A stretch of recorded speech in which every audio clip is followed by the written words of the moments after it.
సుమన్ టీవీలో మీ business promotions కోసం ఈ కింది నెంబర్ను సంప్రదించగలరు.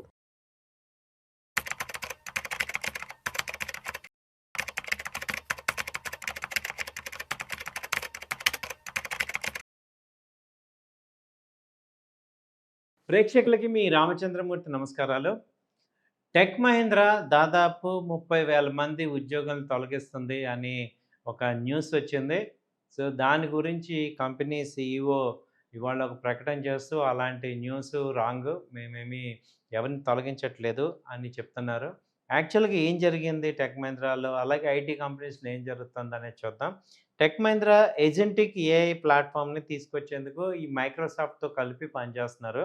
దీంతో ఏమవుతుందంటే ఈ ఏఐ సాఫ్ట్‌వేర్ గనుక వచ్చిందంటే ఇది ఆల్రెడీ కోడింగ్ అంతా కూడా చేస్తుంది కాబట్టి, ఇప్పుడు basic advisory services customer and ఈ విభాగాల్లో చేసే వాళ్ళందరికీ కూడా జాబ్స్ కోడింగ్ చేసేవాళ్ళు వీళ్ళందరికీ కూడా రిక్వైర్మెంట్ ఉండదు అనే ఒక పాయింట్ మీద ఈ ఉద్యోగులను తొలగించొచ్చు అని ఈ కంపెనీ చెప్తున్నారు అనేది ఒక న్యూస్ వచ్చింది.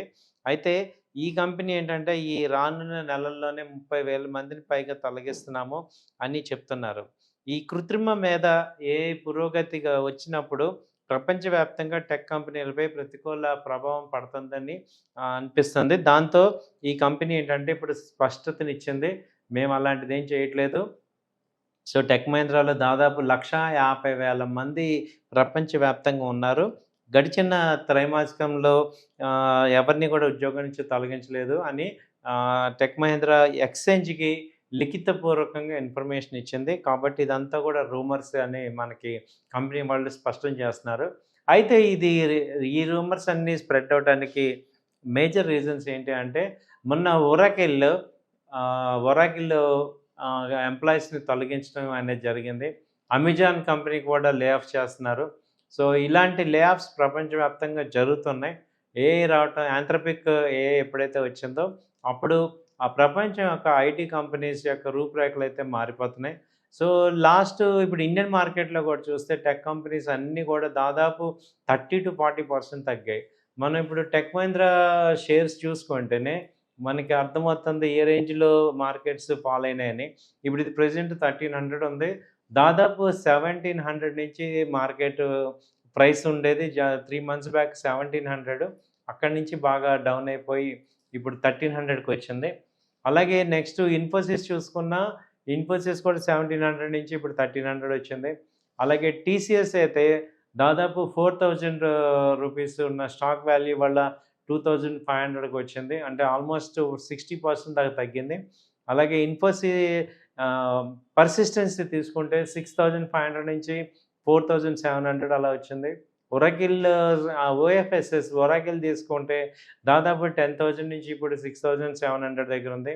కోఫోర్జ్ అయితే 1,100 దగ్గర ఉంది. ఇది కూడా అంతే 1,800 నుంచి ఉన్న స్టాకు 1,100కి వచ్చింది.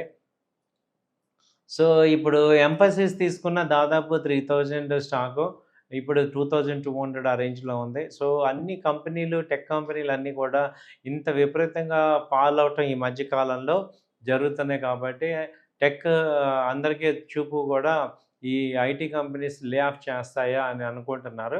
కానీ ఈ మేనేజ్మెంట్ ఏం చెప్తుందంటే టీసీఎస్ గానీ, హెచ్‌సీఎల్ టెక్ గానీ, టెక్ మహీంద్రా వీళ్ళందరూ కూడా ఇప్పుడే మేము ఎవరిని తొలగించట్లేదు. ఎంప్లాయీస్‌ని ఎవరిని భద్రత ఉంది. ఏమీ టెన్షన్ లేదన్నారు. ఇప్పుడు వీటికి తోడు ఇప్పుడు మిడిల్ ఈస్ట్‌లో యుద్ధాల వల్ల కూడా ఇప్పుడు ఐటీ కంపెనీస్‌కి ఇంకా డౌన్ అయ్యే ఛాన్సెస్ ఉన్నాయి. ఎందుకంటే ఇజ్రాయెల్‌లో ఈ ఐటీ కంపెనీస్ ఆఫీసులన్నీ ఉన్నాయి. అలాగే all IT companies major IT companies అన్నీ కూడా ఇక్కడ మిడిల్ ఈస్ట్‌లో కూడా ఉన్నాయి. ప్రపంచవ్యాప్తంగా ఆఫీసులున్నాయి. ఓ పక్క యుద్ధ భయం, ఒక పక్క ఏఐ టెక్నాలజీతో చాలా మన కంపెనీలన్నీ కూడా ఇండియన్ కంపెనీలు గానీ, అలాగే ఇండియన్ కంపెనీలో పనిచేసే ఐటీ ఎంప్లాయీస్ కానీ భారీ కుదుపైతే వస్తుంది. లే ఆఫ్స్ అయితే వస్తున్నాయి అనేది చిన్న చిన్న కంపెనీస్‌లో అయితే జరుగుతున్నాయని తెలుస్తుంది. ఇంకా పెద్ద పెద్ద కంపెనీలు హోల్డ్ అవుతున్నాయి. కాబట్టి ఈ ఎంప్లాయీస్ అందరికీ కూడా ఏఐ అప్డేట్ అవ్వటం అనేది చాలా అత్యవసరం అనేది చెప్తున్నారు. వీళ్ళు కూడా ఏమంటున్నారు మాకు ఏఐ రిలేటెడ్‌గా టెక్నాలజీని పెంచుకోవాలి అందరూ అనేది ఇప్పుడు ఐటీ కంపెనీస్ అందరి ముందున్న భవిష్యత్ ప్రశ్న. థ్యాంక్ యూ అండి. నమస్తే.